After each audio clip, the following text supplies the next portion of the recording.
नमस्कार। आप सभी के अपने चैनल जय गुरुदेव उत्तराखंड पर एक बार फिर से बहुत बहुत स्वागत है। कामना करते हैं कि आप और आपके सभी परिजन स्वस्थ होंगे। इसी कामना के साथ बढ़ते हैं आज के अद्भुत क्रमांक की ओर। आज का शीर्षक बड़ा ही महत्वपूर्ण होने वाला है, क्योंकि आज के इस क्रमांक में हम आपके बहुत सारे प्रश्नों को उनका प्रत्युत्तर आपको देंगे और साथ साथ मिलेगा आपको महाराज जी की ओर से मार्गदर्शन। तो आइए बिना समय व्यर्थ किए हुए बढ़ते हैं आज के अद्भुत क्रमांक की ओर। बहुत सारे लोगों के मन में ये प्रश्न चलते हैं कि हनुमान चालीसा का पाठ करने से क्या क्या लाभ होते हैं, हनुमान चालीसा का पाठ कौन कौन कर सकता है, और भी बहुत सारे प्रश्न हैं जिनके प्रत्युत्तर आपको इस क्रमांक में मिलेंगे। तो बने रहिएगा इस क्रमांक के साथ में। सबसे पहले देखिए, एक बात आप सभी को मैं बता दूं कि हनुमान चालीसा एक ऐसा सर्वश्रेष्ठ पाठ है जिसको कोई भी व्यक्ति कर सकता है, जिसको कोई भी जन कर सकते हैं। उसके लिए ये जरूरी नहीं है कि आप पुरुष हो, महिला हो, वृद्ध हो, बालक हो या शिक्षक हो, छात्र हो, कोई फर्क नहीं पड़ता आप कौन हैं। आप श्री हनुमान चालीसा का पाठ पूरे हृदय से, पूरे मन से पढ़ सकते हैं और श्री हनुमान चालीसा के पाठ से मिलने वाला लाभ सभी के लिए समान होता है। तो इसीलिए सबसे पहला संशय तो अपने मस्तिष्क से निकाल दीजिए कि हनुमान चालीसा का पाठ हम कर सकते हैं या नहीं, क्योंकि इसका जो सबसे बड़ा प्रारूप है वह श्री हनुमान चालीसा में ही छिपा हुआ है। मैं आपको बता भी देता हूं, श्री हनुमान चालीसा में एक पंक्ति में ये बहुत ही साफ हो जाता है, जिसमें कहा गया है कि जो यह पढ़े हनुमान चालीसा होवे सिद्धि साखी गौरीसा। अर्थात कि श्री हनुमान चालीसा का पाठ कोई भी कर सकता है, कोई भी में सभी आ जाते हैं। तो यह बात पूर्ण रूप से सत्य है कि श्री हनुमान चालीसा का पाठ हर कोई व्यक्ति कर सकता है। अब सबसे ज्यादा प्रश्न इस क्रम में आते हैं कि श्री हनुमान चालीसा का पाठ किस संदर्भ में या किस स्वरूप में कर सकते हैं। देखिए, श्री हनुमान चालीसा का पाठ बहुत से विद्वान जनों ने बताया है कि आज के इस आधुनिक युग में जिस प्रकार से मनुष्य के पास समय का अभाव रहता है, तो समय के अभाव के चलते आप श्री हनुमान चालीसा के पाठ को किसी भी स्वरूप में, किसी भी स्थान पर, किसी भी समय कर सकते हैं। इसमें कोई दो राय नहीं है। मान लीजिए आपको कार्यालय में थोड़ा सा समय मिल गया, तो उस बचे हुए शेष समय में आप श्री हनुमान चालीसा का पाठ पूरे मन वचन क्रम के साथ कर सकते हैं। अपने मन की शुद्धि होनी चाहिए। जो सबसे बड़ी बात यही है कि अगर आप अपने पूजा घर में भी बैठे हुए हैं और पूजा कर रहे हैं, लेकिन आपका मस्तिष्क और आपका मन पूजा स्थान पर मौजूद नहीं है, तो ऐसी पूजा का भी कोई लाभ नहीं है। आपके मन में यदि इच्छा है, आप चाहते हैं कि आप अपनी पूजा समर्पित करते हैं ईश्वर को, तो आप मायने नहीं रखते कि किस स्थान पर बैठे हैं और कितना समय आप दे रहे हैं, इससे कोई लाभ नहीं मिलने वाला। लेकिन लाभ आपको किस स्थिति में मिलेगा? यदि आप अंतर मन से समर्पित हैं ईश्वर के भाव में, ईश्वर के चरणों में आप स्वयं को समर्पित मानते हुए पूजा कर रहे हैं, तो कोई फर्क नहीं पड़ता कि 1 मिनट, 2 मिनट, 3 मिनट, जितना भी समय आपको मिलता है या इससे अधिक मिलता है, तो आप श्री हनुमान चालीसा का पाठ उस समय भी कर सकते हैं। आपकी श्री हनुमान चालीसा का पाठ का लाभ जो है वह आपको अवश्य मिलेगा। इसके साथ साथ बहुत से प्रश्न आते हैं कि हमको पूजा का करने का या पूजा पाठ करने का समय ही नहीं मिलता है, तो ऐसे में हम क्या करें? तो ऐसे में आप एक काम कर सकते हैं कि जब भी आपको समय मिलता है, जब भी 24 घंटे में जब भी आपको समय मिलता है, उस समय आप श्री हनुमान चालीसा का पाठ करिएगा, आपको भी पूर्ण लाभ उसका मिलेगा।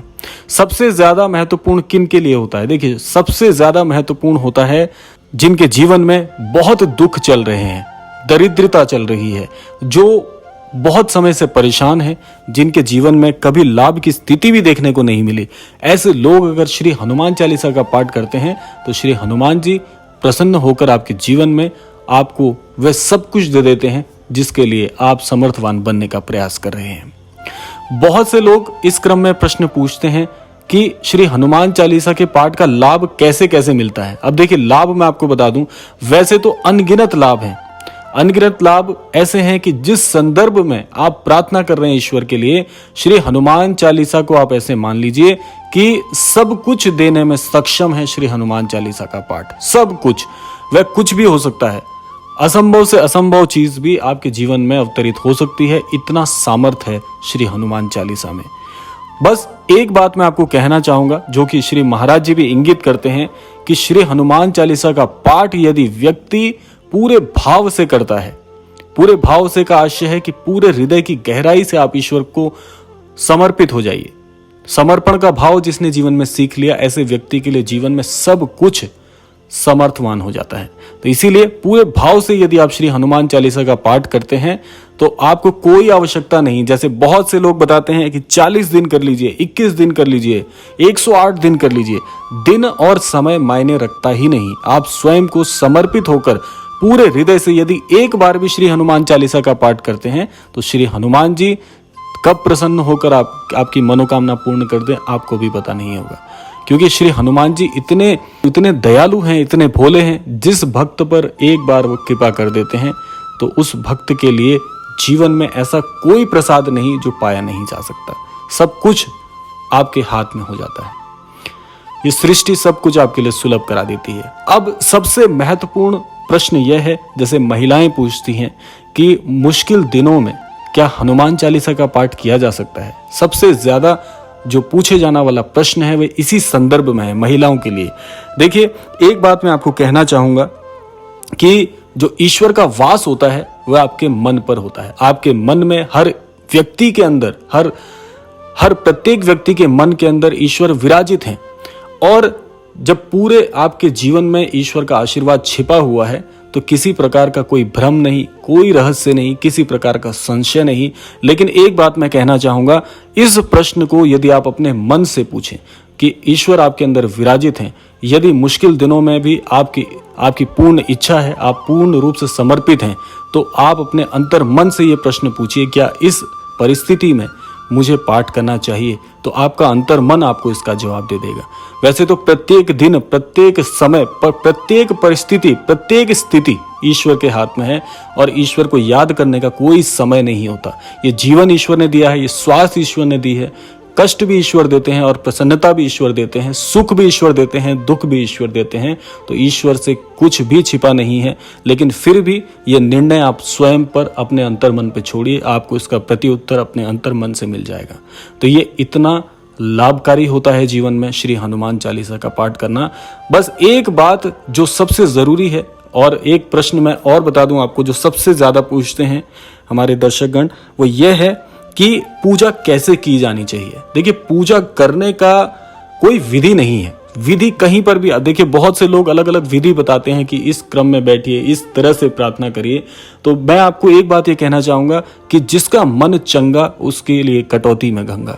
यानी कि आपका मन यदि शुद्ध है, आपके भाव शुद्ध हैं, कोई फर्क नहीं पड़ता कि आप कहाँ बैठे हैं, कैसे प्रार्थना करते हैं, किस स्वरूप में बैठे हैं। ये तो मन की बात है, प्रेम की बात है।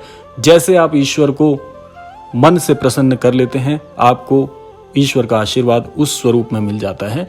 तो कोई विशेष विधि नहीं है, बस यही है कि मन से मन मिलना चाहिए। ईश्वर को मन से याद कीजिए। यदि आप ज्यादा पूजा पाठ करने वाले व्यक्ति नहीं हैं, लेकिन आप चाहते हैं कि ईश्वर को याद करें, तो भी आप कहीं भी किसी भी स्थान में बैठकर महज आंखें मूंद कर अपने मन से समर्पित होकर ईश्वर को याद करें। सब कुछ आपके लिए सुलभ है। इतना जटिल नहीं है ये आध्यात्म का मार्ग जितना आप सोचते हैं। बहुत आसान है ईश्वर को प्रसन्न करना। बस बात है केवल और केवल मन, क्रम और वचन की। जिस प्रकार से आप ईश्वर को पुकारते हैं, ईश्वर आपके हो जाते हैं। यही शिक्षा श्री महाराज जी हमें देते हैं कि मन से स्वच्छ रहिए, अंतर मन से स्वच्छ रहिए और ईश्वर को सदैव सुमिरन करते रहिए, याद करते रहिए। ईश्वर सदैव सहायी होते हैं। ईश्वर आपके जीवन में सब कुछ आपको प्रदान कर सकते हैं। तो यह था आज का अद्भुत क्रमांक। आशा करते हैं कि आपके सभी प्रश्नों के प्रति उत्तर आपको प्राप्त हो गए होंगे। तो मिलते हैं अगले किसी क्रमांक में, और इस क्रमांक को छोड़ने से पहले समय है प्रार्थना का। यही प्रार्थना करूंगा कि श्री महाराज जी सभी को सद्बुद्धि प्रदान करें, सन्मति प्रदान करें, सभी को आस्थावान बनाएं और इस संपूर्ण सृष्टि का कल्याण हो। इसी कामना के साथ विदा लेते हैं। मिलते हैं अगले क्रमांक में। तब तक के लिए जय श्री राम, जय गुरुदेव, जय उत्तराखंड।